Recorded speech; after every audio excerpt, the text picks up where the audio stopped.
This is Andy. Excitement's building. This is Thursday. I'm nervous. Breathe with me, guys.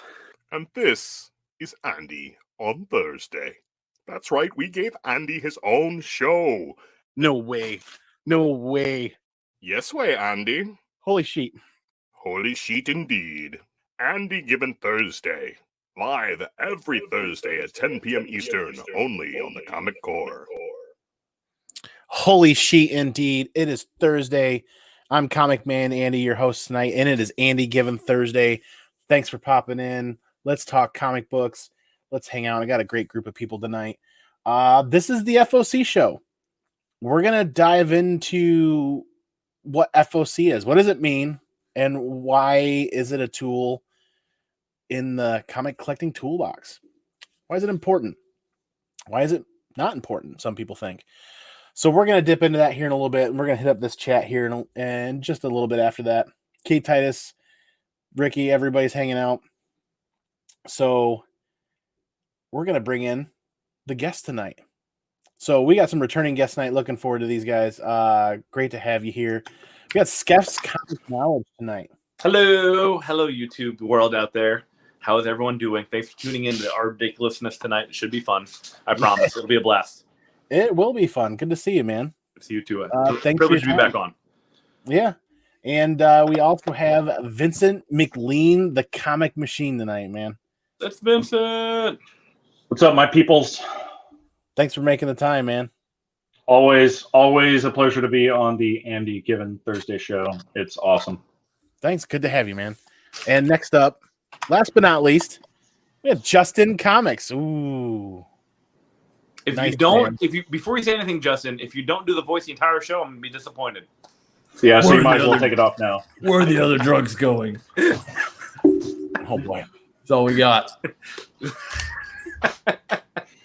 Alfred, Get that man a cough drop. right? I'm Batman. So this seemed really interesting. After the last couple of weeks talking about speculation and talking about comic books, there are probably a lot of people out there that aren't aware of Final Order Cutoff and what it actually means. So let's take an hour or an hour and a half and let's go around the horn a bit here and talk about what FOC is. What does it mean? Why should it be a toolbox or a tool in everybody's collecting toolbox, and or at least be aware of it, aware of what it is and what it means and what it does. So I'll hit up this chat really quick. We had some people hanging out early, and if I could remember to bring up the StreamYard at the very beginning, we had Ryan Helsat stopping in. Thanks, man. It actually cut off the beginning of the chat already. Wow. Ricky Markstadt was in nice and early today, like hours and hours and hours ago. Come on, Mama. Hey, thanks for hanging out. Kate Titus from Japan. Hey, thanks for stopping in. Thanks for your support. Hopefully you enjoy the show and hang out. And if you don't, tell us. Mr. Bolo says we're a tool. Okay. I'm a Captain got you, Hammer man. corporate tool. It's kind of honored if Bolo's calling me a tool.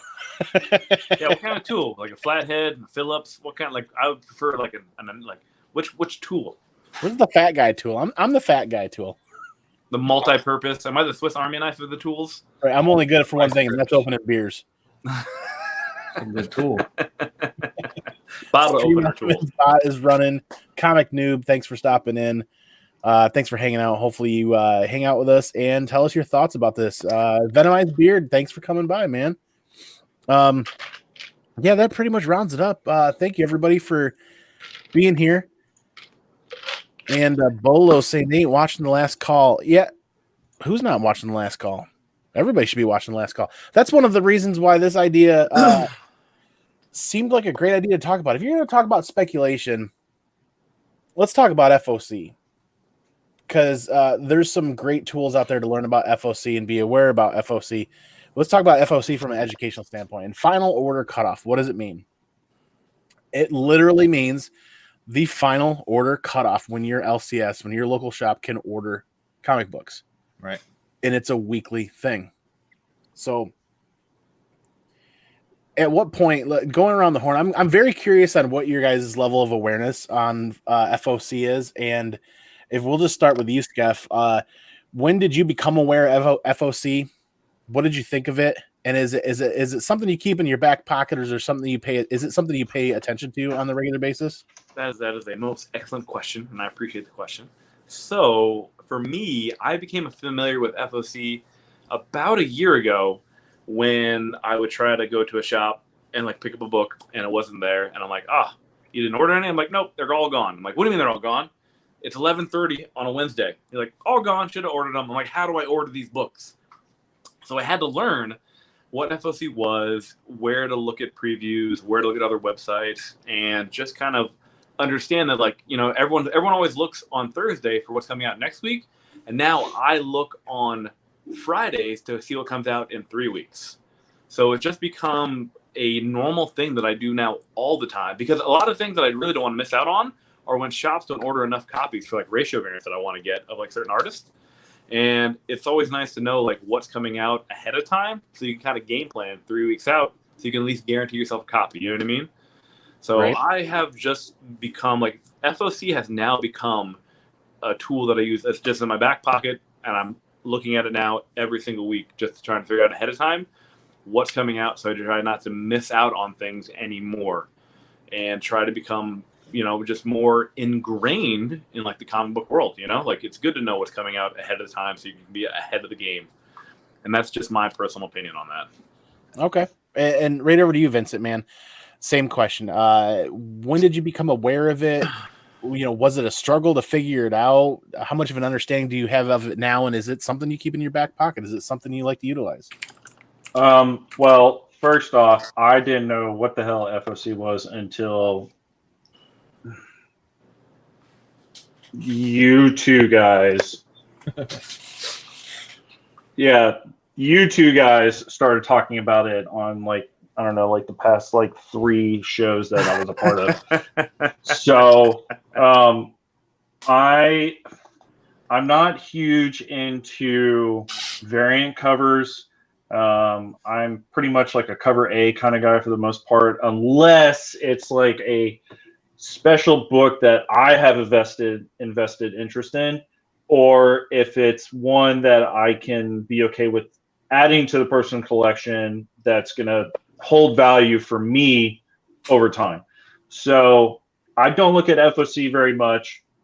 I do look at it more often now, so I can ensure that when I go to the shop and I say, hey, you guys going to be ordering this? And they're like, no. It's like, well, order it because it's 3 weeks out and I can tell them the exact date when the cutoff is, so they can't tell me I'm wrong or they don't know what's going on. So that's what I had to do this past week. Wait, what's today? Thursday. Yeah, I had to do that yesterday for the Teenage Mutant Ninja Turtles Ronin #1. Yep. Because when I had called, I think the day before that evening and spoke to one of the kids at the shop, he was like, that FOC was like 2 weeks ago. And I was like, are you sure about that? That doesn't make any sense. Nay. But he put it on my pull list, and he's like, it looks like you're good because he ordered 10 copies and only like you're the 9th person to ask for that copy. Oh, wow. So I was able to hit it because at my shop, not a lot of people are doing Teenage Mutant Ninja Turtles, so his order is not that high. Wow. So okay, I was able to get on the list, but when I went in yesterday and I was talking to the shop owner about it, and we were looking at it, and he's like, yeah, no, FOC is like the 17th. You're good, so that shouldn't be a problem.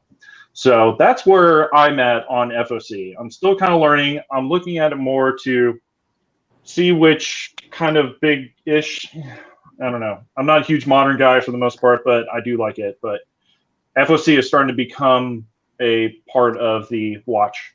Yeah, definitely. I think that book got delayed by a month. Really? Last Ronin.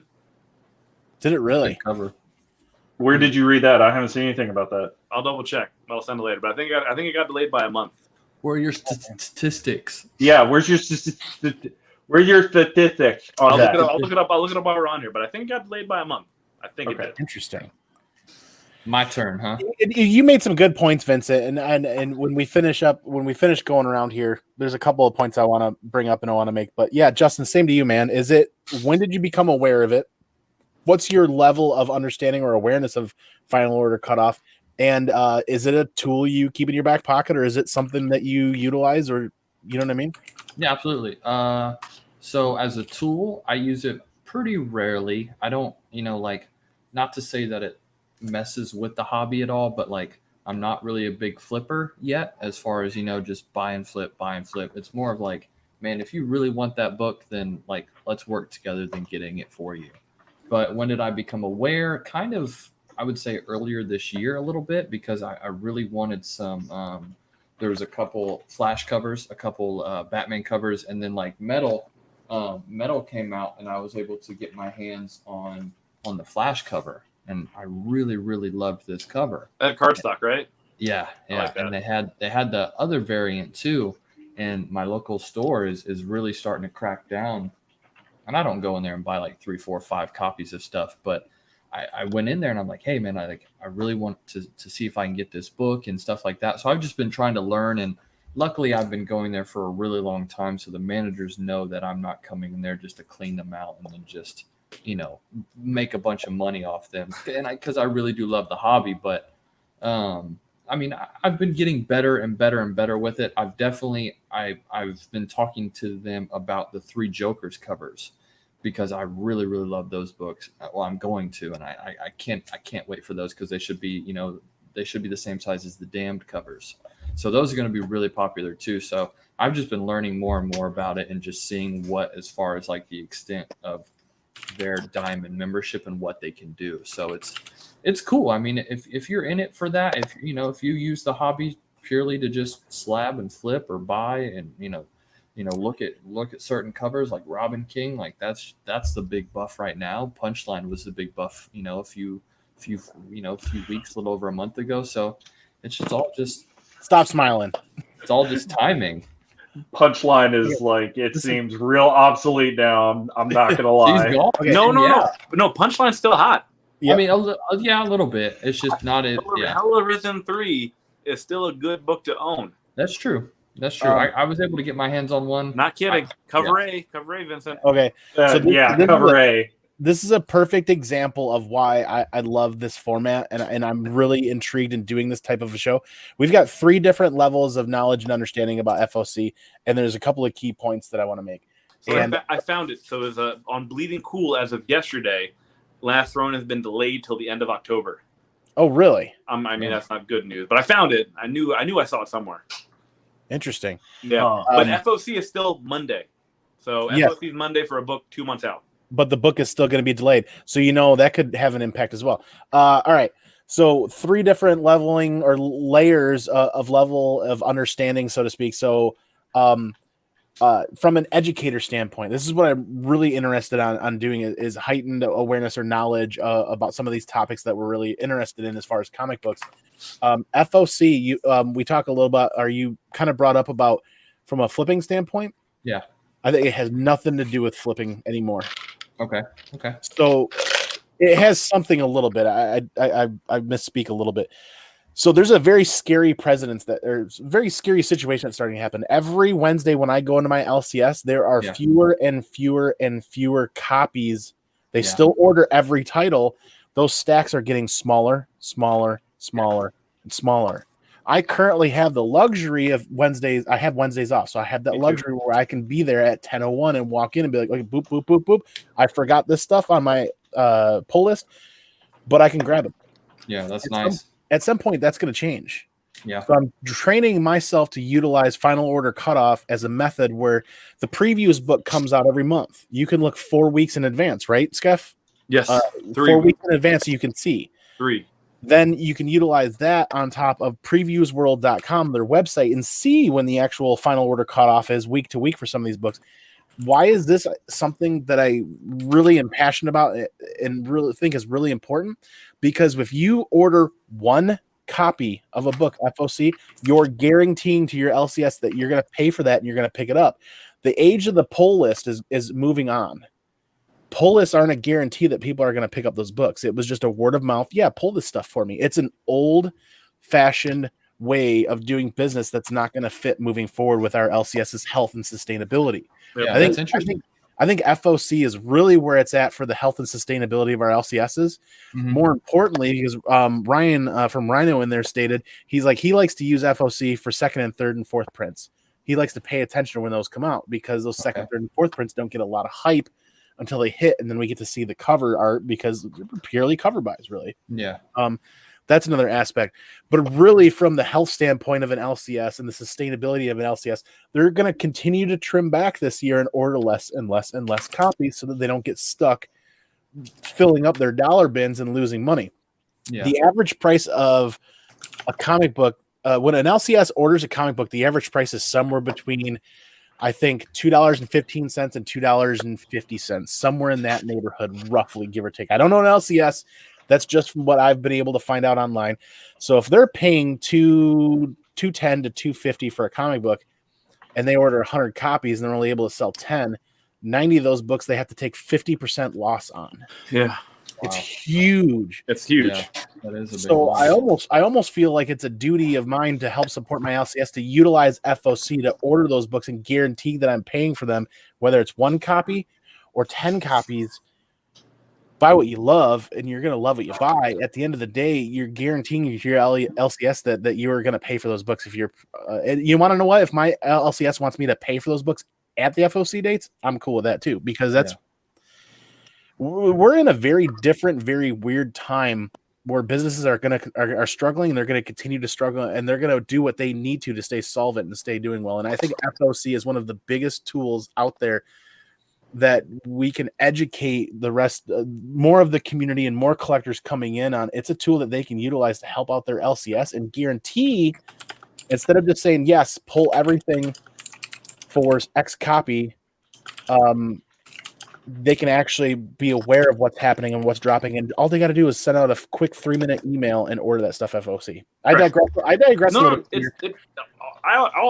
Like my kind of big thing about that, I really enjoy FOCing books, is because most of the time, like when you talk to the shop, like you can get them cheaper than cover price. Yes. Who wants a discount on books if you know you're going to buy it anyway? Like I know I'm going to be buying a copy of whatever the next Venom 30 is. I know I'm going to buy one. So like I'd rather just order it and save like 70 cents, 80 cents, like a little bit. You know what I mean? Like I like ordering books ahead of time because like some shops, they'll work with you and they'll give you like a cheaper rate. You know what I mean? Yeah. Mm-hmm. So that's why I like doing it. It's just like, oh, cool. I get a reduced price on the book that I knew I was going to pick up anyway.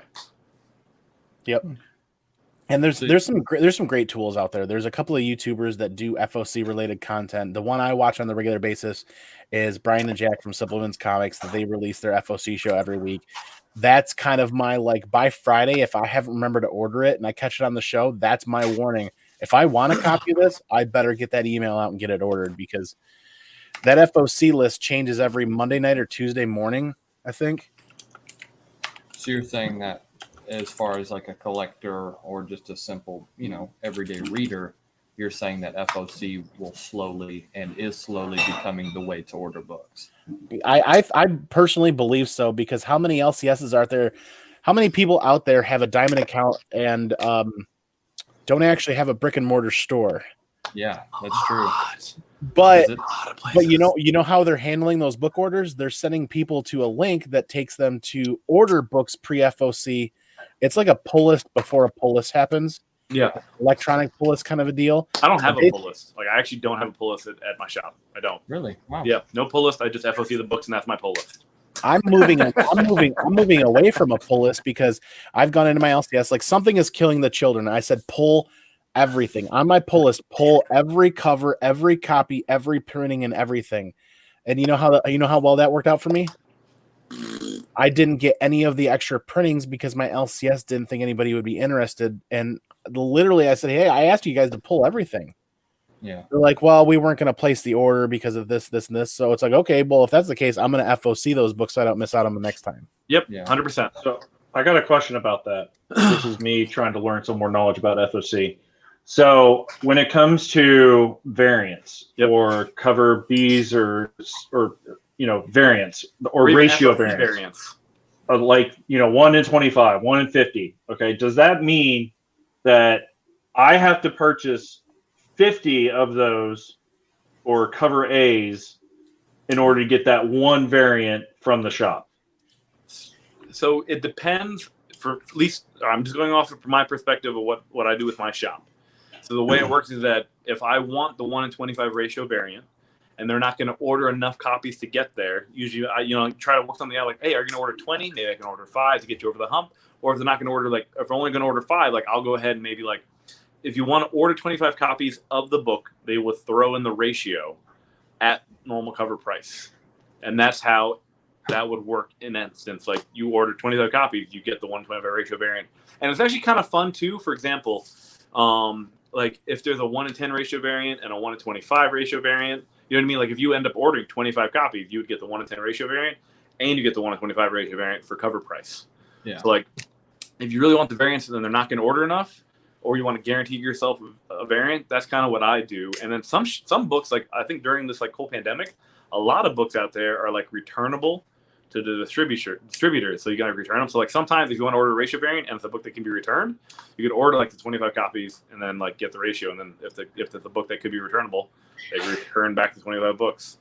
Okay, but that's the only way to do that is either you personally have to purchase 25 books or the shop has to have enough buyers to make it worth them buying it to be able to get one copy of that 1 in 25. Correct. And there are some shops that, like, not very many of them. I only found, like, one where they'll actually let you order a ratio variant for the ratio price.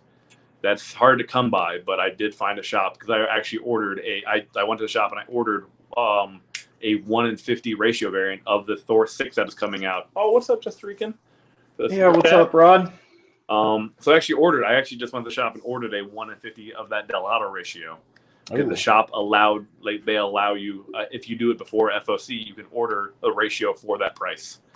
Okay, because that right there is one of the reasons why I'm not a big variant hunter or collector, because these ratio variants, it ends up falling on me rather than the shop, which is what the shop should be doing, is providing enough, content for me to purchase. But if there's not enough buyers interested in it, obviously they're not going to go ahead and waste all that extra money on that inventory. Correct. And have it sitting around because it's not selling. Right. So for my type of collecting that I like to do, that doesn't make sense for me to do unless it's literally like the biggest freaking book out there that I know for a fact I'm going to want. It's going to hold value. That for me with FOC, that's not going to apply for my type of collecting.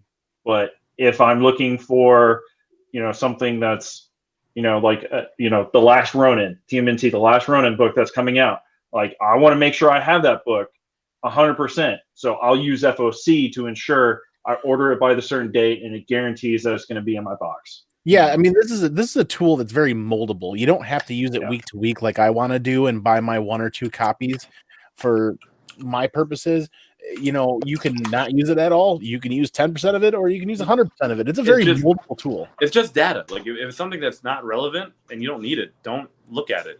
It was a lot for me. It was very intimidating when I first kind of figured out what FOC was and, like, things like that. But it's something I wanted to learn more about to kind of understand how this community worked, how the industry worked. But that was just me just I want to, like, devour as much as I can and figure out how it works. But if something you don't need, I mean, don't bother, Yeah, right. But I mean, as far as ratios, if my LCS tells me that they're 2 copies away from getting a 1 in 25 and nobody called the 1 in 25, I'm going to buy those other 2 copies and ask for the 1 in 25. Yep. And that would make sense. That would make sense to do. Like, if the shop is already at that point, then, and if it's something that I really want, then sure, why not? And I'll just pick up those 2 extra cover A's or whatever, and I'll just give them to Justin. And most smart shop owners are savvy enough to already get those last 2 books to get them to that 1 in 25 anyways. Sometimes. Well, you would think, because when I was talking to my shop owner about The Last Ronin and FOC and stuff like that, and I was telling him that we're going to do the show and we're going to be talking about FOC, and he's like, why would you do a video about FOC? Like, why? What's the point of that? And, blah, blah, blah. And, like, I don't know, like, my shop owner, like, the closest one to me, like, he's a real nice guy. He's pretty reserved. He's kind of quiet. He's a little weird, but, like, it's sometimes seems like he doesn't really know exactly everything that he's doing or he should be doing to, like, maximize utilization of potential. You know what I mean? Mm-hmm. So, but like, that's why I have the comic fam to help ensure that I know what the hell I'm doing when I go to a shop that doesn't know what the hell they're doing, so I can get the books that need to get. You know what I mean? So, Right. Justin, what do you think? Well, I mean, it's hard to think about really, because it's like, how can you have the balance of both? You know, like it's how can you ensure that you're not going to waste money in the long run? So it's just, I don't know. From a business standpoint, I don't have the numbers, so it's hard for me to say. But I mean, I think just comics have to get bigger and slowly continue to rise. Pandemic is, going to mess that up a little bit right now, but I will say next year the cons and different thing like that, as far as online and books, are going to be really, really bumping, man, like big time. Because a lot of, I was talking to I think he's the general manager, and I mean, you're looking at so much of the market with because I had a couple of duplicates of Flash that I wanted to switch out and stuff like that. And he was just talking, and he was like, man, these books really aren't worth as much as they were a few months ago, because all these, flippers and just, everybody in the community are just trying to sell everything that they have right now. So they're flooding the market. So it's like, I know this is off topic, but I think pandemic is really just kind of changing the comic community right now, unfortunately, but also for the better, maybe, because some books are going to be really obtainable, some books won't, and just stuff like that. So it's like, how can you ensure that the FOC is a viable tool? I guess that's what I would say. Like if you can use it consistently without any issues, then that's awesome. And just depends on kind of what collector you are. If you're if you're Andy or you're Vincent, Skeff, just it doesn't matter. It just use what tools work best for you. I guess that's what I would say. So, I mean, yeah, that's kind of my thought process over it all. Yeah, because at the end of the day, there's a lot of changes happening. I mean, now you've got, not only do you have an FOC for most other books, but your FOC for DC has changed now as well. That's true. The weekly emails coming from some of the shops that I follow are saying that they're putting limits and saying DC FOC has got to be Saturday or it's got to be Sunday night instead. Yeah. It's before the traditional Monday. Yeah. But yeah, it's moving along. I guess I didn't really have a lot of questions prepared for this. It was really, the idea is like an educational standpoint. What is FOC? How does it work? What purpose does it serve? Is it something that we can utilize to help with the health and sustainability of our LCSs? Because it's been around for a while and people really been utilizing it. So, Skeff, I'm really curious on what kind of tools. Let me rephrase this. No. I got you. Like when it comes to FOCs being a tool, what other items do you utilize as far as paying attention to FOC? So when it comes to, I'm gonna toss it. So like if you go to previews and you go to final orders due, it'll show you the FOC for the books. Like you can literally go online right now and see what FOC is. Like previews.com, final orders due. And another great source is that giant previews that they give out every month. Like that, and that says that previews is like a 3 month of what could be coming up. That's something that you use that I like to. I love to flip through that giant previews for that big one and the Marvel one. Like it's just fun to see what's coming out in the future. And there's also like other like comic book like online retailers that now have started adding to their like main page like final order cutoff books, and they will post every single book and it has an image. The image available, and it'll be like, oh, this is a 1-to-25 ratio. Like, there is now more access to it than I think what used to be kind of like a mystery or shrouded, but it is really easy. You just online final order cutoff, and like the date is Monday, and it'll show you like the DC books, and it'll show you the Marvel books. But the previews final orders do the big thick previews, and then there are a bunch of like online retailers, like comic online retailers, that will have now a final order cutoff section where you can just click on the tab and it'll show you the 15 pages of what are going to be for final order books. So I really do like to go through all those and figure out like what's available, like what the pictures look like, what the 1-to-25 ratios look like, things like that, like what artist is doing which cover, So those are what I normally use as like a reference point for when final order is coming out. Nice. Vincent, man, doesn't sound like you use FOC a lot, but when you do, what types or tools of awareness do you utilize to keep track of FOC? Because FOC is kind of tough to keep track of. Because I don't use it very often, I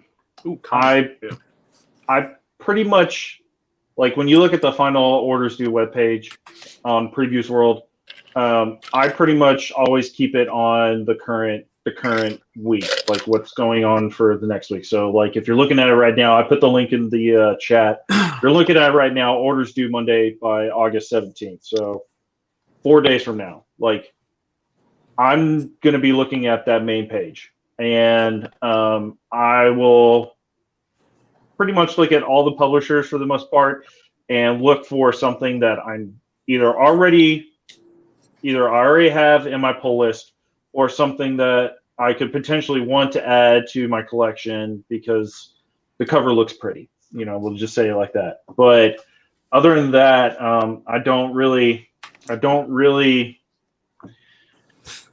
know. Like, I'm not a huge variant guy. I'm not a huge second print, third print, unless I don't have the first print and I really want that book. So, but the thing is with FOC that I haven't quite figured out is when I should be looking at that, if I'm on the current timeline or something like that. Like, if there's a book that I haven't been able to pick out a FOC, then I already have to immediately either talk to one of you three to make a deal, or I'm already been looking on eBay for the best deal I can get. So, that's, I typically am on eBay. I'm checking prices with, sold items, recent sold items. I'm looking on Go Collect for relative market value, as well as Premier Comic Price Guide online. So, it's not as big as my wheelhouse, but thankfully I have you guys to be able to, like, double check and be like, hey, I just want to make sure I'm looking at this right, because I'm curious. And if I go to the shop and I tell the shop owner I want to FOC this, and he looks at me weird because either he doesn't know what's going on or he thinks I don't know what I'm talking about because I'm saying big words. So that's pretty much where that's at as far as, like, how I go about trying to utilize the tools available. So yeah. Okay, cool. Thanks, man.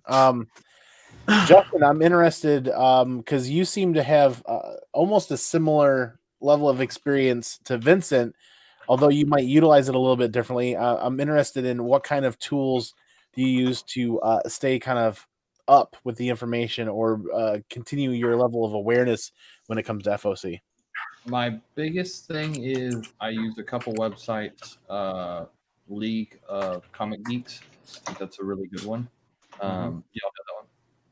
Yeah. Really, I kind of try and just focus on, I don't like to read ahead too much because that will really spoil different things for me. But, like Vincent said as well, is like, if I know, because you can just look at a cover sometimes and know that, like, that's just going to be awesome. Like, Absolutely. Absolutely. I need that in my inventory. But I don't know. Sometimes, like, the speculation and stuff like that kind of, it hurts the hobby, in my opinion. It hurts how people view how they view comics, because, like, when you're a little kid and you walk in a comic book shop and you're like, oh my God, like, what is that? Like, I want to read that shit right now. And now it's just like, you have, like, I don't know, like 10 people that go in there, buy 5 copies, and they're not even going to freaking read through it. So that's when the FOC needs to happen. So it's like, it just depends, it really just depends on the person. I think for the comic book stores to make money and keep a cash flow, they have to have a certain amount. But for, true hobby, comic book lovers, flippers, doesn't matter, like us four, I think that the FOC really does make sense. But I just use different websites to, truly answer your question. I just use several sites: Midtown Comics, Comic Geeks, Go Collect, a little bit of eBay. I'll just kind of see what's going on. Slabbed Heroes, he's a big flipper and presser, cleaner, stuff like that. So I kind of look to see what he kind of prices at and know, like, okay, I'll spend within $5 to $10 of what he's around, because I feel like he's I messaged him several times and he's a really good guy. I thought about sending my flash book to him, but I like the other guy that Skeff gave me better. So no shame, no shade or anything like that. No. We just know. We just know. And his prices too. So I'm gonna give him a shout out one day on a video. So I'm gonna send that flash book out. Hey, you should do that. You should do that on your video you got to make tomorrow. I'm gonna do it. But yeah, no, it's like, it's just whatever we, as far as like, because you can tell by watching us, like we're not in it to make crazy money. We're just doing it because we just love comic books, man. Like that's all that really is. So it's like when you can nurture and build the hobby like this, and then use different tools as FOC or speculation and just different stuff like that, or just word of mouth with other people on social, that's what makes the hobby fun for me. Like I was literally, I think a few months ago, I was like, yep, I'm gonna make a YouTube. Like that was it. And then I met you guys. So it's like using just those tools like that. I think that's the cool part of it, to be honest. Hey, Justin, so I had a question. I wanted to like touch back on like when you mentioned like people going to your shop and like buying like 5 copies and things like that. Yeah. Do you feel that should the shop kind of hold them accountable and like limit it one per person, or because like yeah. I'm just curious from your perspective, like what you kind of do. Like that sounds like a very annoying thing, and everything in my town for the most part is like when a quote unquote book blows up, everything's like 1 per person. You know what I mean? Right. So this one, the crazy insane title, I didn't get this one when it first came out. So I came back, and this was truly like a blessing. Like that's awesome. And I'm not going to flip it. I have no intent. I literally, as a collector, as a lover of Batman and everything that, Snyder, just making sure. And everybody has written, I just love, like, metal was so cool. All the metal covers, like it was just so cool. I believe somebody came in and was like trying to snag too many covers. Yeah, and they shut him down. So it's like, yeah. So I mean, I don't know. I think there definitely needs to be a limit, but for me to say how much, I don't know. I mean, I would probably say three, maybe 4. Just depends. Mm-hmm. I mean, I don't know. Like I think I would say 3 max. No, one to keep, one to slab, one to flip. I don't know. Like if I really had to think of it from a business standpoint, I'm still making my money, so I don't care. But I was gonna say like I know it's like a business standpoint, but like wouldn't the business thrive on like repeat customers?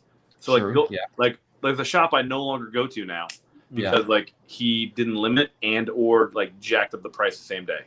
Oh yeah. So was he one of those where it's like, I don't put sticker prices on anything? You have to come to the counter and I'm going to tell you what the price is going to be? Journo's Comics just did a video talking about that today. Right. And how, like... It's a thing. It's a thing. But like at the end of the day, like Justin, when you like, they're running a business, right? Yeah. And in order to like be, I don't know anything about this, but I think like successful business would be like repeat customers people coming in happy, right? So the shop that I go to all the time, most everything is like anything like crazy like that is all limit 1 per person, because that's how like they know that like people that can't make it in there at 11:01 in the morning, they might be able to get a copy later that day. Yeah. So like it is interesting. Like I know they're there to make a profit. Like that's why they built the business. But I like a build good, like unless you're like like SOL, like, and you only have 1 shop in town, then you're just SOL, you only have 1 shop in town. But if you have options, like support the shops that do by you correctly. Mm-hmm. Like if a shop is coming into you and letting like someone come out and buy 5 copies of the book and then you didn't get 1, like shame. That's what really sucked, because I came in there and I literally took a break from work. I was like, you know what? Right. To get the 1. Take a break early, and I'm gonna go. And I don't know why they let me have 2 copies of Robin King, but I literally I just wanted a copy to have and a copy to slab. So I mean, I will give one of these away or trade it, but like I didn't go in there with the intent like, all right, I'm gonna buy 3 of these, I'm gonna flip them, I'm gonna make my money, and I'm gonna keep moving on. So like I don't know, I just don't think like that. So it's I'm not saying that it's wrong of people to do that, but if you know that like a Batman fanatic, just top to bottom, could have had this book, and you're that guy in there snagging every single copy. I think that's what ruins the hobby, and that's what ruins the community. Yeah. All right. And it's hard to tell because you don't know what people like. No. I mean, No one ever knows. So, I mean, I guess from a business standpoint, I would say limit it to 2 to 3. From a comic book lover, I would say just do your best just to be respectful. If you look at it from this perspective, Vincent, 1 second, it's a level of rudeness. If this person is that aware that they want 20 copies of that book, they should also be highly keenly aware that they could have ordered them pre-FOC ahead of time and been paying attention. If they're that aware of that book and how important or whatever hype is behind it or whatever's driving that book and they want 20 copies, then just a number of weeks ago, they should have ordered 20 themselves. It's in my opinion, and people can hate on me for this opinion. I don't care. It's incredibly rude to walk into a shop and buy 5, 6, 7, 8, 9 covers off the shelf. That's what FOC exists for. Right. Go in, pay attention to that. If you're a real hobbyist, if you're really into this and you're really passionate about it, you can utilize FOC at any time. It does not affect what's going on the shelf. Shops are buying what they need to put on the shelf, to sit on the shelf for the people coming in throughout New Comic Book Day, Right. which is why I'm hitting up my shop and placing an FOC order because I'm still doing what I used to do in the 90s. There is a guy out in the YouTube community here. His name is Stash One Cash One. That's exactly my gameplay ever since the 90s when I started mowing lawns and buying comic books. I bought 2 copies of everything that I wanted to read because I would stash one away and then I would keep a reader copy. That's just how I live. Yeah, That I can't just walk into a shop. I don't feel good walking into a shop and buying 2 copies of everything that I want in my pull list. So what I'm going to do is I'm going to utilize that FOC and order 2 copies of whatever I want to order 2 copies of. Yep. That's just me personally. But back to the tools. You mentioned League of Comic Geeks. That is one of my favorite websites to pay attention to what's going on as far as the comic books coming out every week. That is awesome. The Previews World FOC area is awesome on short notice, week to week. The Previews magazine gives you a much bigger scope over a month. Ooh. Yep. I think it's like 2 months. 2 months ahead of time. Is it 2 months ahead of time? Yeah, 2 to 3 months. It's 2 months ahead of time, and it gives you a much bigger window. And then the website helps you hone into what's happening that week and when that stuff's due. Yep. I really like the fact that there's YouTube entities that are doing shows week to week. Brian and Jack of Simpleman's Comics do the FOC show every Friday. Is that the last call? The Last Call. Yeah. That show is always a ton of fun. I enjoy that one. I know there's some other YouTubers out there that people like watching that are doing some YouTube or some FOC content. Air Spider or Airboy Spider or one. It was an OG FOC person talking about FOC years ago and continue to do it. He's got some great stuff. I have to look at my subscription list to get his exact name. There are people out there doing it. It's not something that's talked about regularly, but there are a lot of tools out there that are fun. And Vincent, man, I get that funny look from my LCS when I walk in and I use big words and I'm like, I want to do an FOC order, and they're like, oh, and I'm like, yeah, I had one new employee that was working said, well, here's the paper order form for previews, and I'm like, nah, Cute. No, That's cute. no. My shop's like, all right, what do you want? Just start naming stuff off. Go ahead, Vincent. Here's my take. Okay, so I think we were talking about this before we went live about how the pull list in your subscription box, right? So if you are using your subscription box, No pull list for this guy. I don't have a pull list. So if you're using your subscription box the way you're supposed to, okay, and we're not talking about just the random Joes that go in there like, oh, it's comic book shop. Let me say, oh, look at that. I remember that character like 12 years ago. I'm going to get me a copy, 1 copy, okay? That happens all the time.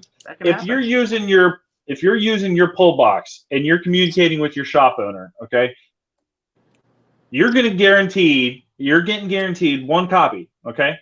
If you want 2 copies, then just like Andy said, you should make sure you have that for your pull list, or be responsible for yourself and to not interrupt the chain in the community and use FOC, like how you say you use FOC, like be responsible.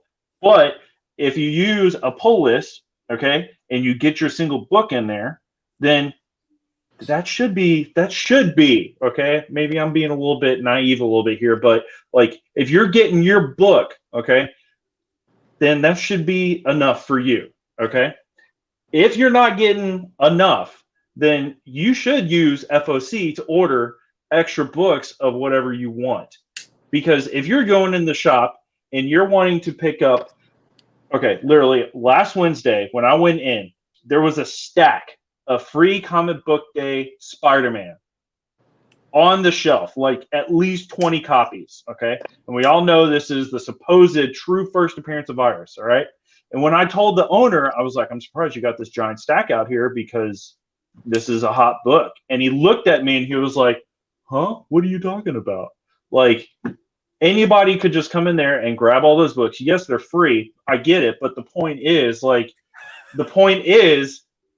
if they do that for any other title, okay, then they're just going to be grabbing all this extra stuff, and it's literally going to do what Justin was saying, flood the market, and just really makes it harder for collectors and people wanting to get those books, and it ends up being way expensive. So that's why if I'm going to want to try to get multiple books, like if I want to get a variant, then I'm going to be responsible, and I'm going to fork over the cash to get the 20 books, or split the difference with the shop owner. How many you ordering for the shop? All right, let me pick up the last 4, and that'll give me the incentive variant, or 1 in 25 or 1 in 50.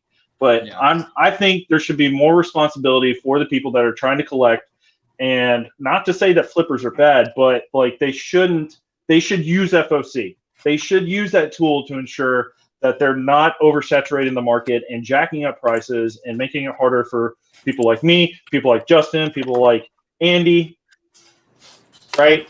At the end of the day, somebody utilizing FOC or somebody ordering a bunch of comic books and flipping them is only 1 or 2 steps away from having a diamond account and opening their own business. That's the there thing, you go. Yeah. Justin, you were showing off that Flash book, right?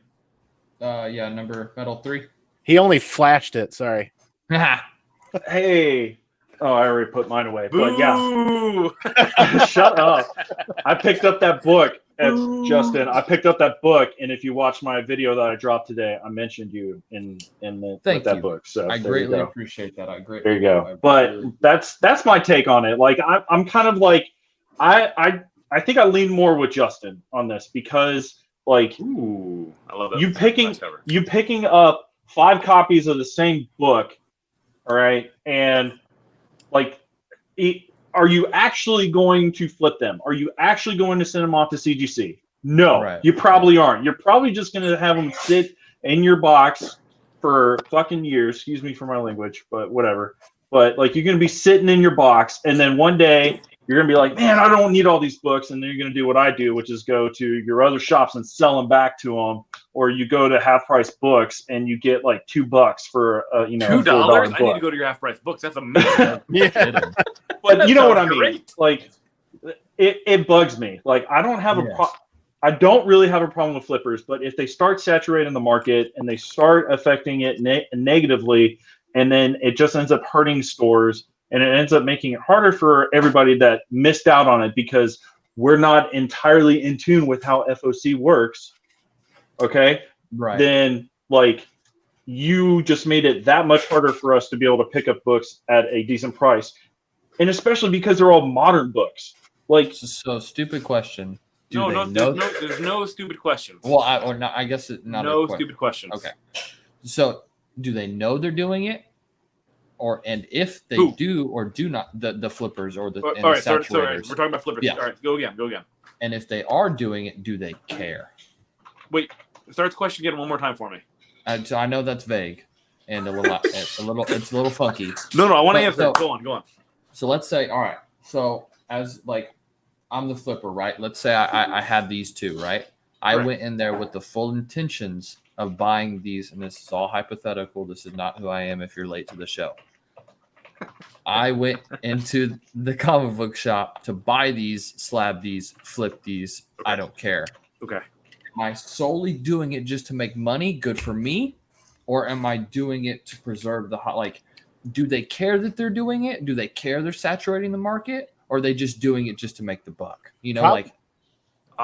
Andy, you want to take this or want me to take this? Yeah, there's varying levels and layers here, to be honest with you. If we're going to touch bases on this for a while, the unfortunate side of things is most people that are selling comic books to make money don't understand or don't are still working on their level of understanding of ROI and time invested and earning a wage, so to speak. Yeah. Let's put it this way. Let's say you buy 10 copies of a book at cover price for $3.99. That book blows up. That's a bad term. That book goes up in price. And let's say it's $10 book. And you sell all those copies for $10 each, and you got 10 covers, that's $100. Yeah. How much money did you make on that? Maybe 50. You lost money.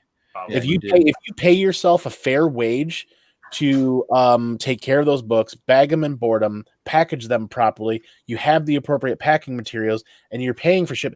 If you're putting your shipping onto the sellers and the sellers are paying for it, and you're smart about that, and you're charging a fair shipping wage, and you're making your money back, your margins are so razor thin that it becomes a race of quantity over quality. Right. And you need to constantly move books.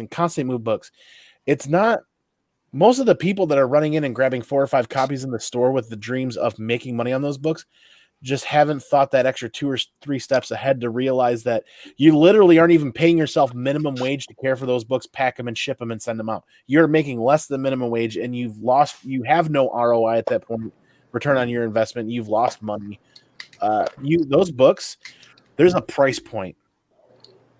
If I can buy a book, if I can buy a raw book for under $40, guarantee it's going to be a 9.8. That 9.8 needs to sell for no less than $100 to break even.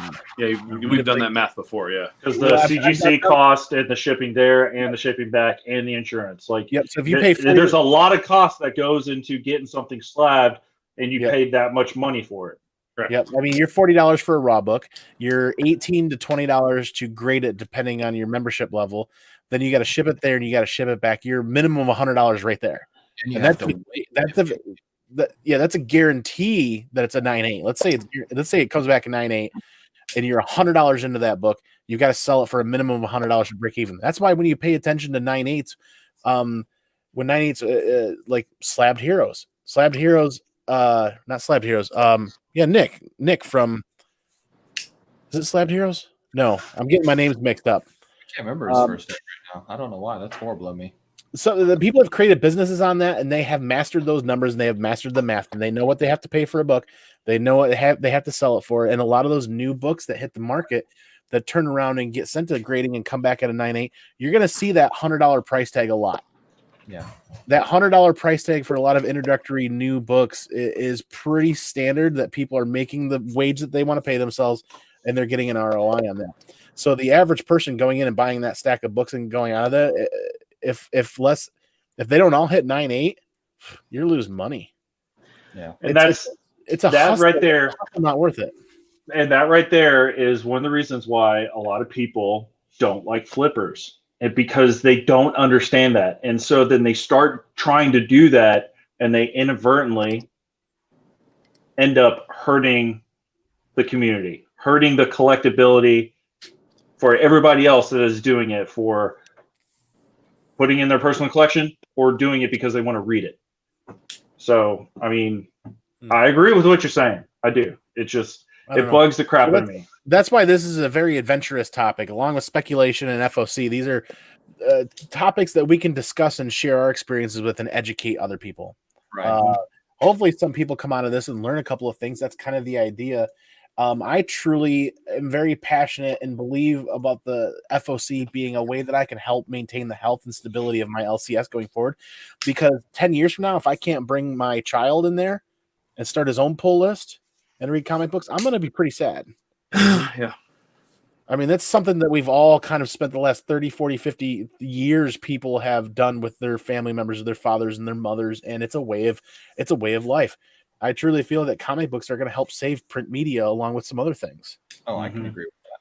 Sure. I digress a little bit. That's a whole nother topic, a whole nother discussion. I didn't know where this is going to go, because it was just going to be organic discussion. Let's take a minute really quick.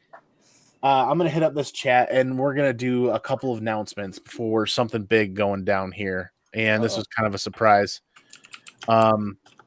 We've got everybody still hanging tough with us. The Venomized Beard. Yeah, go ahead. I was gonna say, Sancto Sanctorum. Yes. Posted. If you can pull that up, you pull that one up for me, Andy. Oh, they're in the I chat. just read that one too. Yeah, pull that up for me if you can. Hey, that's a shop that I order from regularly. Thanks for I've ordered a couple things. So he puts out there is like so when he said like your hobby needs to support itself. To invest into other, like quote unquote invest. I always found that in order for me to enjoy this hobby and not be murdered by my significant other, the hobby has to support itself at the end of the day. That comes with pretty much like almost anything that I find, like maybe hobby, like when I played Pokemon competitively, and like, if you play like card games, like at the end of the day, like the hobby should fund itself at the end of the day. Like that's what I feel, in my opinion.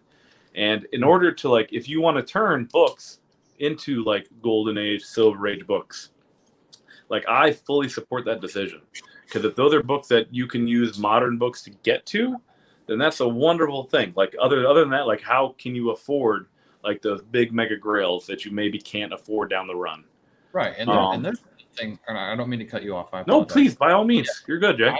I don't mean to, and I wasn't saying that offensively as far as like flippers ruin the community of comics. There's a difference between flipping solely to, hey, I'm going to buy this, I'm going to slab it, or I'm going to flip it just for the purpose of it on eBay. And then there's a difference to pay for the hobby, because I am learning how to do better to, hey, okay, I see a deal.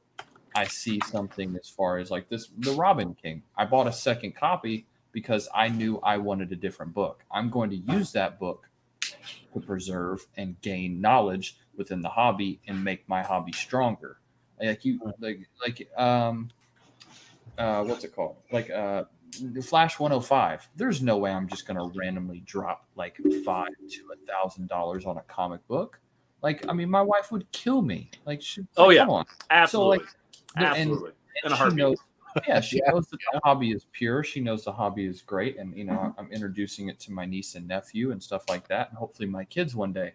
But it's like, there's nothing wrong with building your business, using your inventory to create and build a better inventory. But there's a difference between doing that, respecting the hobby. Like, let's say that I bought a Ghost Rider comic, and Vincent is the biggest Ghost Rider comic collector in the world. He has a Flash book I want. And if we're just simply making a trade, maybe I owe him $20, you owe me $20. That's building the business. That's building the community. Him and I have we've strengthened our relationship doing that. And now we each have a book that we have. So it's, it's just like, like you said, Andy, a level of rudeness to, if you can cultivate and build the business and use it better, as far as like taking care of your hobby and building your inventory, I think that's a really cool thing to do. And when I say rudeness, I'm talking about somebody new comic book day, first person in the door doing that. If it's days or weeks after, that's a different story. If it's been like 2 weeks, it's fair game. Oh yeah, there's a fair game warning in there that after new comic book day, or if it's Friday or Saturday or Sunday, I will take all of these.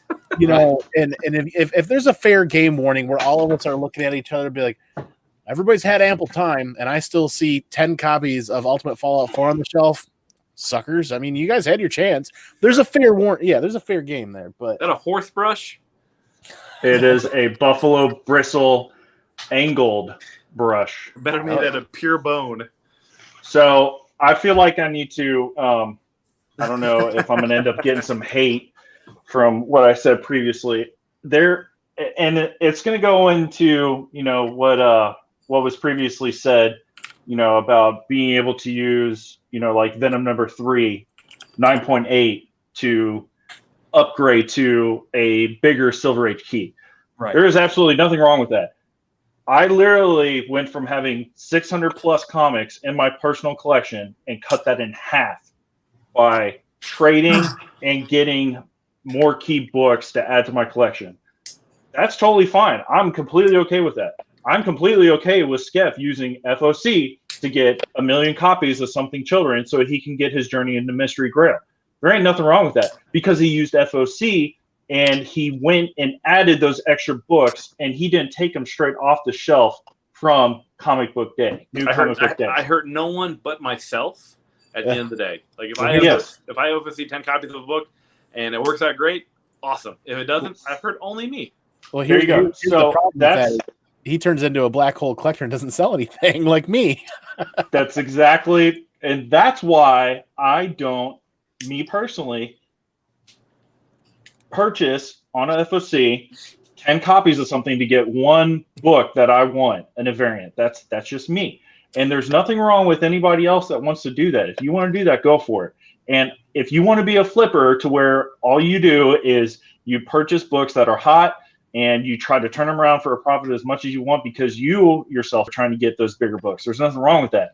But there's a problem if you start taking 10 copies off of the shelf on New Comic Book Day and you end up inflating the market and it negatively impacts people.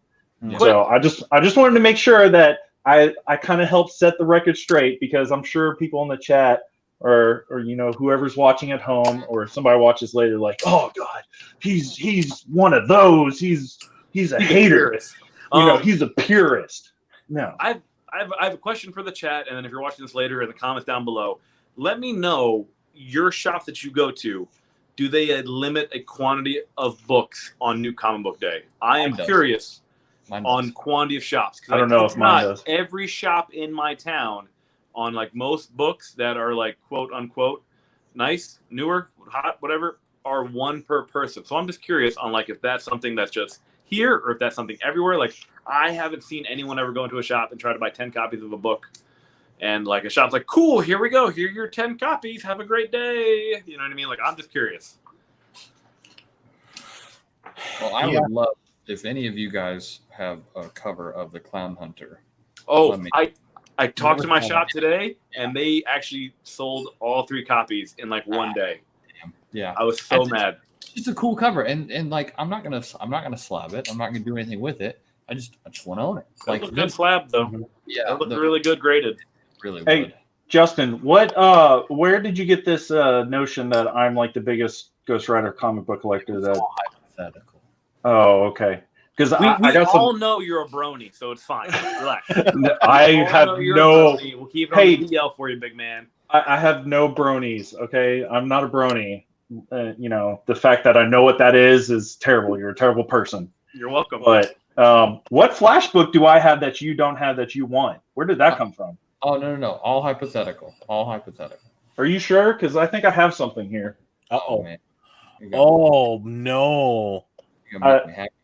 I think you just bought this, didn't you? Which one? I don't know. Oh, now you don't tell me you can't find it now. Of course, no. Right? Put on the I spot. can find it. Wait. Put on the spot. Well, I'm in the wrong. I'm in the wrong spot. Actually. So Justin, do you think in the future would you be interested in like FOCing books that you would that you're gonna get to like read? Absolutely, yeah, and to like save some funds. And like, oh yeah, absolutely, yeah. And when y'all brought it to my attention, more and more, like I knew what it was, but I didn't know how much it could help. So that was really cool.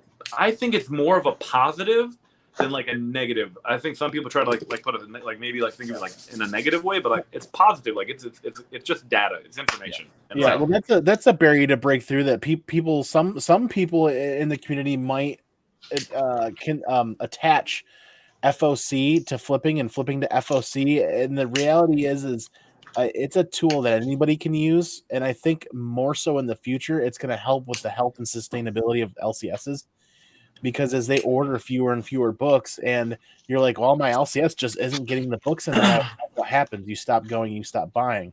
Right. The reality of it is you can control what they order by you can help them. They can help you.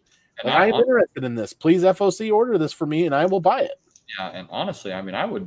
There's only one comic book shop, like, so from Houston to Galveston is like 30 to 45-minute drive.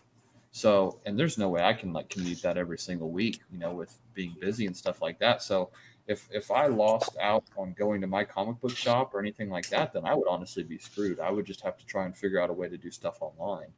So, I mean, and I don't mind that sometimes as well, because sometimes you just can't get a book you really want. You know, I wasn't able to get, I can't remember off my head, but sometimes it just, you have to use different tools to get the different books that you want. Correct. And that's kind of the idea. Ooh. Oh, that is a good cover. Yeah, that's number one, right? Yeah, this is the number one of the new 52. Yeah. I don't know. This is actually the only true Flash book that I have. I did pick up the Dark Knight's Death Metal, but I've got a few Ghost Rider here you might be interested in. I can't remember which. I got this one. You literally, after just sitting there saying about, oh my lord. So there you go. Rider. That's third appearance. You know, that's not too bad. And then I picked this up a long time ago. This is the number 2. This is like the second appearance of Son of Satan, actually, I think. Second appearance. And did you guys watch the Hellstrom trailer? Not yet. It looks pretty interesting. And then you featured this on one of your last videos, bud. I did, and yeah, this is a great book. He threw it in there he threw it in there for free. I was shocked. Like that was so cool. I picked it's the last one is The Death of Johnny Blaze. So you got a good book there. And then I saw you slab this sucker. I've got one of those. I did 8.0. Where'd it go? Yeah, it's over there. I can grab it. But yeah, I think cool. I don't remember where I found this, but yeah, I found it pretty cheap. And then of course, if you guys didn't grab Cosmic Ghost Rider, you guys really missed out because this was a great series. It was a really great series. But my Ghost Rider collection is not as big as you were hypothetically making it out to be. Oh yeah, no. It was all. I could have said that anyway. But yeah, I mean, if let's say any one of you had a Flash 105, and I had a Saga 1 or whatever. I've never read Saga ever. No, I was about to say he hasn't read Saga. I'll send you the graphic novel on me. It's it's like let's make that work. Like that's making, in my opinion, that's making the hobby pay for itself. You know, I remember trading books in high school all the time for that. Like, I'm into this, you're into that, let's trade. Yeah. So it's it's just people gotta slow down and smell the roses. That's a good point too. We move at a speed that is social media and connectivity has really done this instant gratification thing to us. And that's something we talked about in the last 2 episodes with speculation is I think one of the reasons why we see books hitting the shelf, leaving the shelf, and doing what they do as fast as they do is I think there's a level of instant gratification attached to that where everybody's following the creators, the artists, the publishers.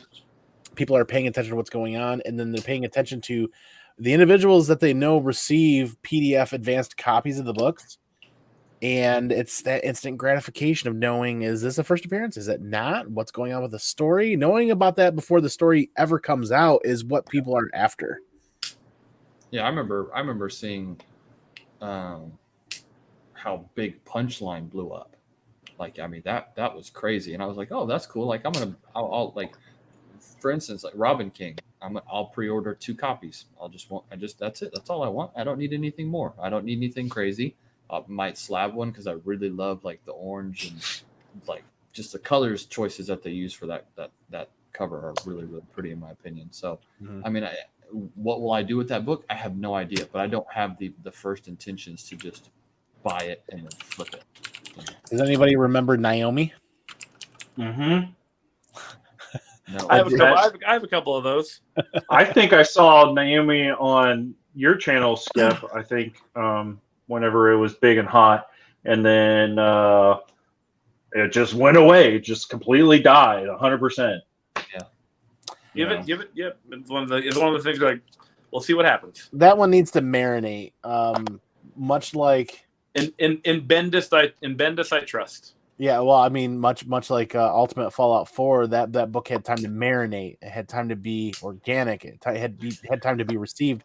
Whereas Naomi, that book was released in this world of instant gratification, and people were paying attention to what was going on. And there was that hot, hard spike at the beginning. A 9.8 sold for $500 2.5 months after the book came out. Yep.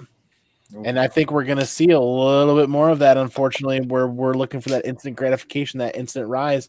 Not always it's FOMO, and not always is it going to be sustainable. I think Naomi is one of those characters that DC is not going to let go of, and I feel like that character has legs. But I feel like that one just needs time to marinate a bit and see what happens. Man.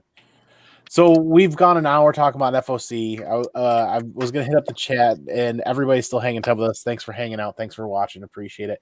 Continue to drop your comments on everybody in the chat. What do you guys feel like? How do you guys feel? Where's FOC on your radar? How do you feel about it? And if, like Skeff said, if your LCS is, are they going to limit books? Are they going to limit those hot books? Are they just going to let somebody walk in and grab all of them? My LCS, they limited Death Metal 3 yesterday. Wait, today's Thursday? Yeah, yesterday they limited Death Metal 3. And then the week before that, they limited that Robin King book.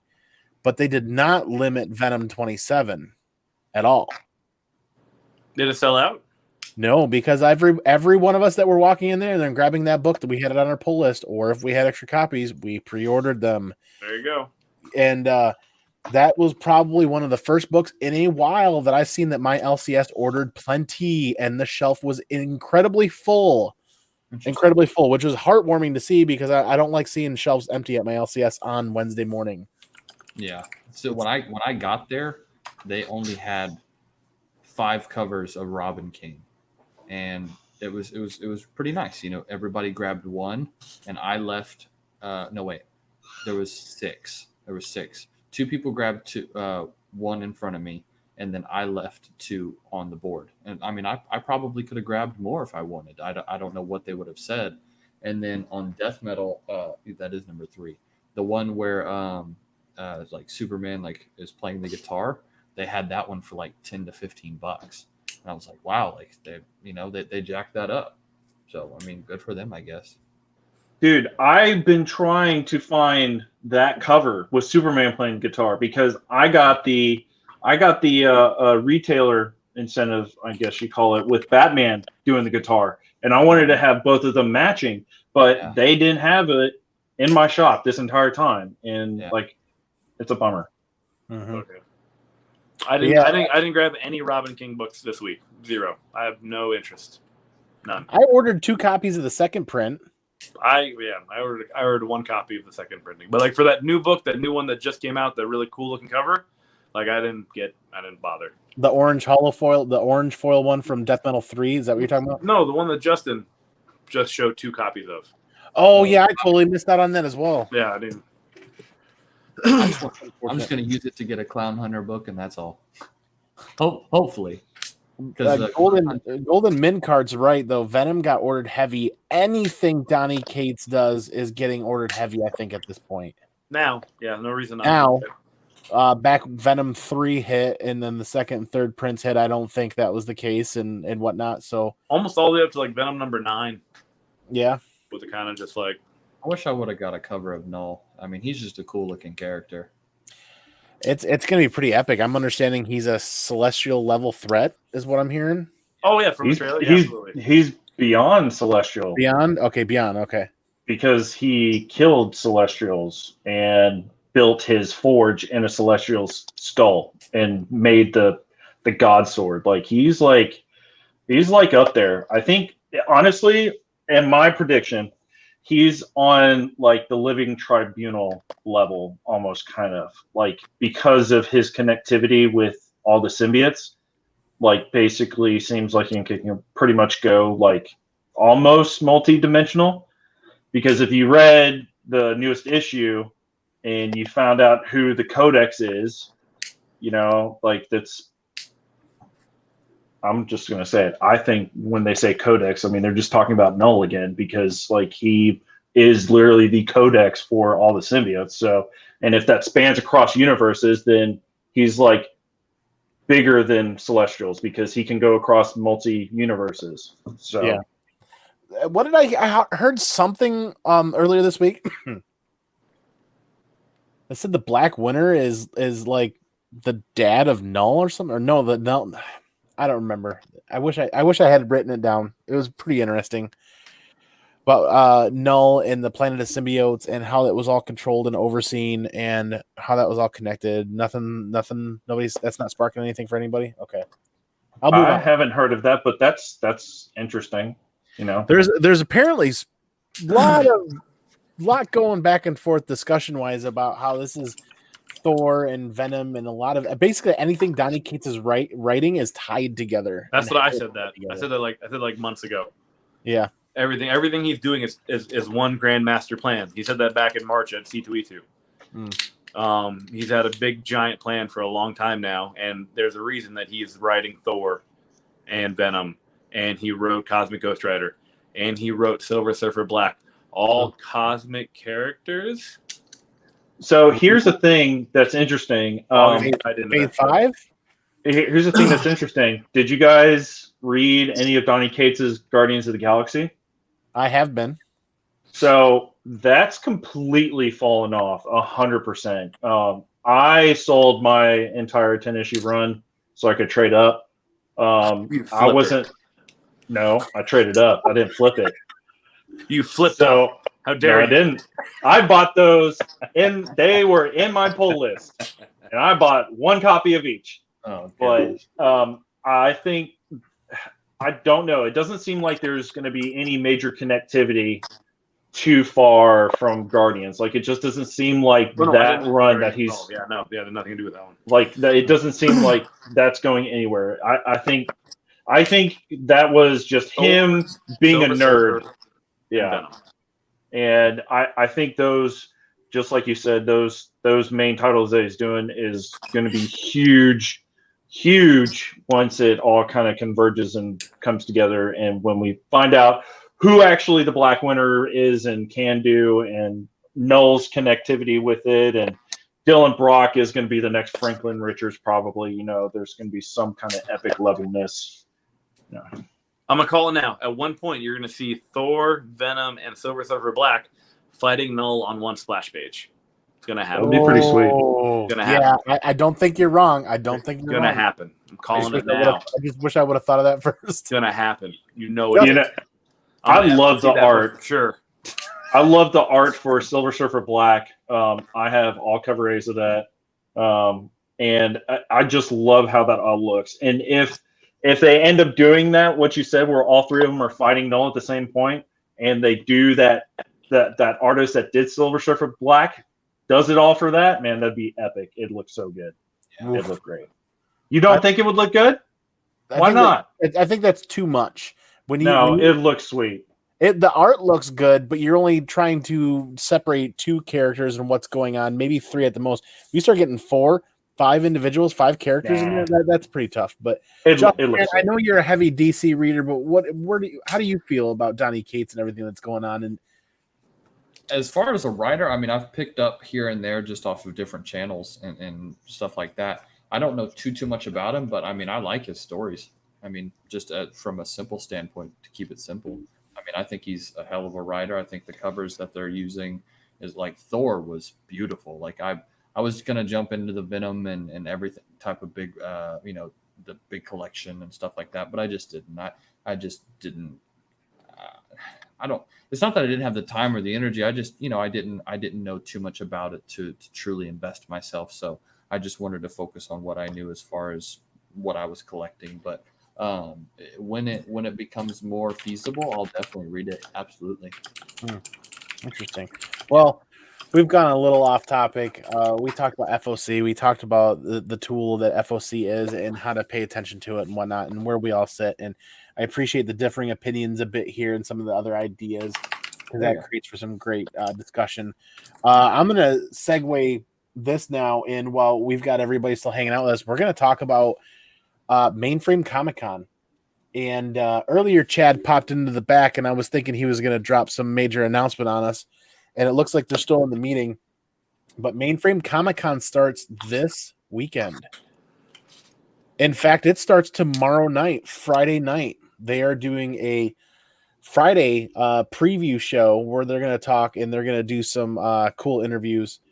Do me a favor, pop over to Mainframe Comic-Con and check out this massive schedule. There are 4 halls currently being planned with 4 halls currently that are being set up and with the 5th being planned, which means that you can go to Mainframe Comic-Con. You can click on, oh, hey, what's that? You want to check out that panel with Jock? You can go ahead and click Hall A. It's going to bring you right to Hall A. And you're going to be able to watch that right from this. And if you want to participate in the chat, you can hit live chat. And you won't get that button when it happens, but it'll whisk you right over to the world that is YouTube and bring you to that live chat where you can super chat your favorite questions and you can get in on there. Alex said it really good last night on the Wednesday show. You don't have to super chat to get your question answered. And in the same aspect, they don't have to answer your question if it doesn't get super chat. It's kind of depends on the time, the availability, and how that runs and everything. This is free. This is free for everybody that wants to watch. That's awesome. Everything goes to the Hero Initiative. The monetization, the super chats goes to the Hero Initiative. It's supporting them. So this is a pretty big deal. And unlike some other online conventions, you can participate in the chat. The chat will be live. You'll be able to see what's going on. I'm pretty excited. This is the 3rd iteration of Mainframe Comic-Con, and it just gets better and better and better every time. And they have nailed it. They have literally hit a grand slam with this website and all of the guests that are going on and all of the panels that are happening. There is more here than what I could fit into a 5-minute blurb to support the Mainframe Comic-Con, and it's this weekend. Don't forget. And there's just so Chip Zdarsky. Oh, come on. Look at all of the people that they're going to have. And I'm just going to keep scrolling because they have jam-packed, what did I say, 4, 5 halls. And this is going to be epic. That's why I always keep 2 monitors running so I can keep 2 things running to watch if I want to. Oh, yeah. Look at this. This isn't ending. This is still going.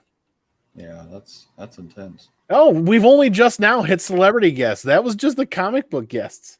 Now we're on to the celebrity guests, and it's going to keep going.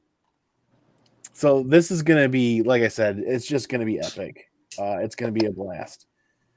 MainframeComicCon.com. Follow them on Instagram. Follow them on Facebook. Follow them on Twitter. Follow them on YouTube. And don't forget to hit that schedule button and see what's going on there. And noon Saturday is when the halls start. I think Friday night here on the Comic Core, they're going to do a couple of preview episodes and do a couple of interviews. But the most important That's awesome. thing that Alec was mentioning, there's this button right here. Give to the Hero Initiative. Yeah. That right there brings you right to them. You can donate via PayPal, and you can also utilize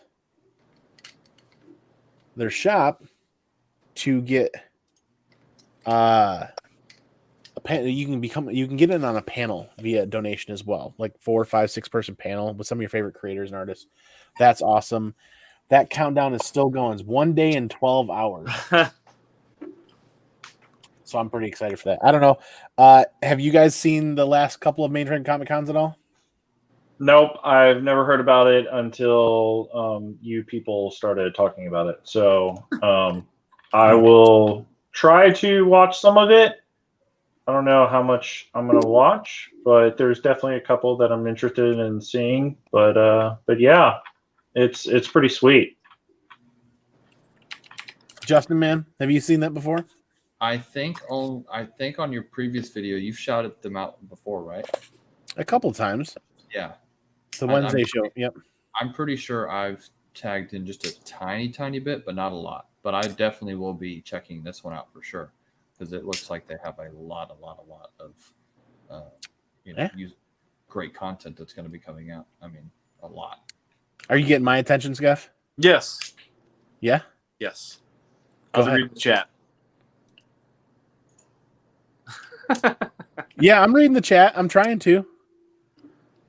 Oh, you're talking to Andrew Moon. I'm sorry. Yeah. Oh boy. I'm terrible with names. And I would have said ComicManAndy if I wanted your attention. oh, that's true. So yeah, no, I appreciate your guys' time and your thoughts on FOC, and we might revisit this topic in a couple of months, or maybe later this year, maybe the beginning of next year. I honestly feel that FOC is something that we can utilize to help out LCSs. Absolutely. I don't know if you guys. I pay attention to the indie section every week, and it's at the point where they only put 1 or 2 copies of most indie books out anymore on the shelf. Yep. I'm forced to pre-order via FOC for indie books that I want to read that I see in the previews magazine, because I'm not going to grab that. I'm not that guy. I'm not going to grab that 1 copy off the shelf. I'll go to eBay and spend that couple of bucks, or I'll find another avenue, or I'll pay attention to FOC and I'll order FOC. I just don't like I don't like this. A juju karma thing that I don't like. I don't like grabbing the last book off of a shelf. There's something feels weird about that to me. Interesting. Oh, let me rephrase that. At 10:01 a.m. Oh, okay. Yeah. When I'm like the second person that walks in the door, because I have that luxury with Wednesday. I have Wednesdays off, and I just don't like doing that. But that's just me. I can't remember what cover I got. It was the Flash B cover like a few months ago, and it was like the very, very last one. I think it was Thursday afternoon, so it had been out for a day plus, and they had it behind all the normal, and I was like, yes, like I was so happy about that. But yeah, just I like taking those little wins. But yeah, 10:01, walking in, buying all the Robin Kings, you're a booty hole. Tell us how you really feel. That's it. Nice. I'm a small booty hole because I got scallywags. You're a real stanky booty hole with a little bit of toilet paper dangling out your booty crack. Oh boy, Skeff man, appreciate your time. What do you have coming up? What do you have going on? Where can people find you? People can find me in this lovely world of YouTube, and I guess you could say I'm on like the quote unquote road to 1,000 subs. Yes. I'm gonna have a giveaway when I get to 900. I'm gonna have a mega epic giveaway that you're gonna want to partake in when I hit 1,000 subs. Tag 15 people. Yep, absolutely. Tag 15 people. 15 comments for each video, and then you'll be entered. That's it. That's very simple stuff. And I have a fire CGC box incoming in about a week and a half, and I got a couple more unboxings next week. So yeah, just more content. I'm trying to upload some more. Also, I opened up Pokemon cards. If you like Pokemon cards, I opened up some packs of Pokemon. It was absolutely ridiculous and nothing to do with comics at all, but I just thought it'd be fun, and I just put it on YouTube. So did that. I gotta watch that. That's about it, guys. That's about it for me. Just trying to get that 1,000 subs. So if you go ahead and help me out and help everyone else out in this lovely live stream, sub everybody up. Got some good content all around. Okay, that's awesome, man. Appreciate it. The only person that I know that's as busy or busier than you right now is Vincent down here. Vincent McLean, the comic machine. That's like a fight bill. That's like a poster for a fight, man. Dude, you've been putting out content every other day, man. And I've really a couple times a week, like 3 times a week now, right? No, I Really? put content out once a week, and I do it every Thursday without fail, because consistency is needed. And, I'm not like spending boatloads of money sending stuff off to CGC to get those super huge big view numbers and like numbers. I can't afford that. So the only way for me to continue to grow the channel is make sure I put out a new video every week. So Dude, I appreciate it. I'm glad that you feel like I put out a video like multiple times a week. So we just see your face all the time. Exactly. So that's good. That's good. My impressions through click-through rate is actually really good right now. So, but yeah, like, yeah. So I'm unfortunately having to climb the subscriber, numbers the hard way, I guess you could say. But it's okay. I'm doing well. I'm happy with the stuff I've been putting out. So yeah, Consistency, man. that's what it takes, and that's what I've been trying to do. But if you are trying to find me and watch my videos, you can find me here on YouTube at Vincent McLean, the Comic Machine. Bang bang, like Mick Foley. Bang bang. Isn't that like copyrighted? No, it's not. And if you want to hit me up, and if you have questions, comments, concerns, or suggestions, always put them in the chat for the videos. Put them down in the comments down below, or you can find me on Instagram. You can hit me up on Instagram. Same name, Vincent McLean, Comic Machine. Wait, no, it's not. Yes, it is. I think it is. It might be different. I don't know. I probably. Yours is like the really weird SpongeBob SquareBeard thing, and I Yeah, always told you need to SpongeBob change it. Vince pants or something. I probably should. I probably should change it. Yeah, I told you that months ago. No, you didn't. I did. I will go back. And Look, I have my link to my Instagram on my YouTube page. So there you go. But yeah, hit me up on Instagram if you guys want to chat or you have questions about how to do this whole collecting thing. I'm here for it. So there you go. Don't watch Hoarders for collecting advice, please. Go to Vincent McLean, the Comic Machine. I will show you how to cut your stuff in half because, like, you all of you have it. I know all you guys have a whole bunch of stuff you didn't even realize that you had, and you're like, man, I could make some space. I could sell like 100 books and trade up for like a $80, $100 book, and you just be happy. Yeah. You just got to flip them, right? What do you got to do? Hey, did you guys know that Andy reads Saga? Haven't read Saga yet? Did you guys? I've not read. No, I've Boo! one of the biggest pitfalls now in collecting is I can't find my books half the time, no matter how much I organize them. But that's a whole nother show. Yeah, we should do that, and I'll show you guys what my filing cabinet looks like. It's pretty sweet. That's not a bad idea. Put them in like a trunk. I just throw them in a trunk and call it a day. Oh boy, Should be fine, right? hurts my heart. I use old printer paper boxes and just chuck them in. Yeah. Justin, man, where can people find you? What do you have going on? Man, I've been at a little bit of a stalemate, so I don't want to start begging for subs, but I'm going to give away a really cool Punchline book. So, Which one? 92 variant. Just wait, the 92 variant. Yeah, the one where she's on the cover. Oh, the character design variant. Yeah. Okay, everyone go sub up. Go get free stuff. That's awesome. It's a like great book. So, wanted to. I bought I think I bought 3 copies.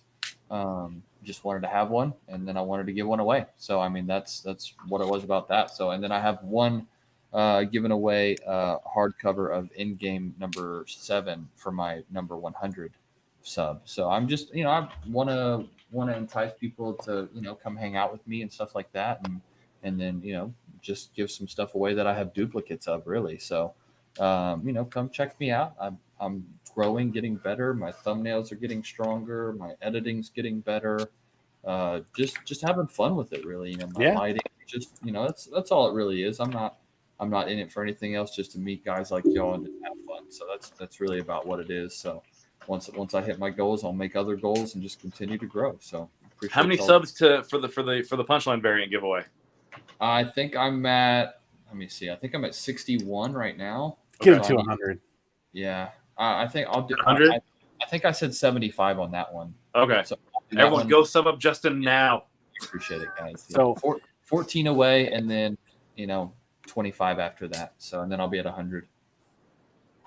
So yeah, and if you're interested, not if you're interested, I'm just gonna go ahead and straight up say this. Anybody in the chat that's watching, anybody watching on the replay, click the expand button on the information down below. You will find everybody's YouTube channel and everybody's Instagram channel. Like, comment, subscribe. Hit everybody up, support them up, check out what they have to offer, and offer that support where you can offer that support, and share your opinions. It's all right down below. Like, comment, subscribe. Help everybody out. So, yeah. Thank you. You guys know where you can find me. At ComicManAndy, anywhere on social media. You guys can find me here on Mondays, Wednesdays, and Thursdays with the Comic Core. check out my own channel if you can find it. It's in the description. Check it out. We'll hang out. We'll have a good time. And we'll keep promoting the community. We'll keep building the community. And we'll keep working on doing educational videos like this. Final order cutoff, speculation, other things, defining these things.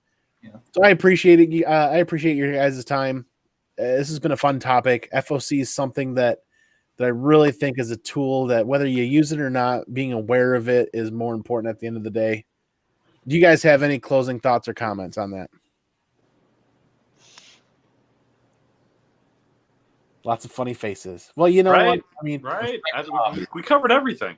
I've done a lot of work in comic book collecting, so I went back to my other hobby the other day, photography. I went out and I took a bunch of pictures of farm landscape. My second hobby, photography, lots of farm landscape, but by the time I got home, they were all really grainy. Boo! Boo this man! Where's your leave. wife to boo with her fingers? On that note, peace out, pinkies out. We'll catch you guys for the next show.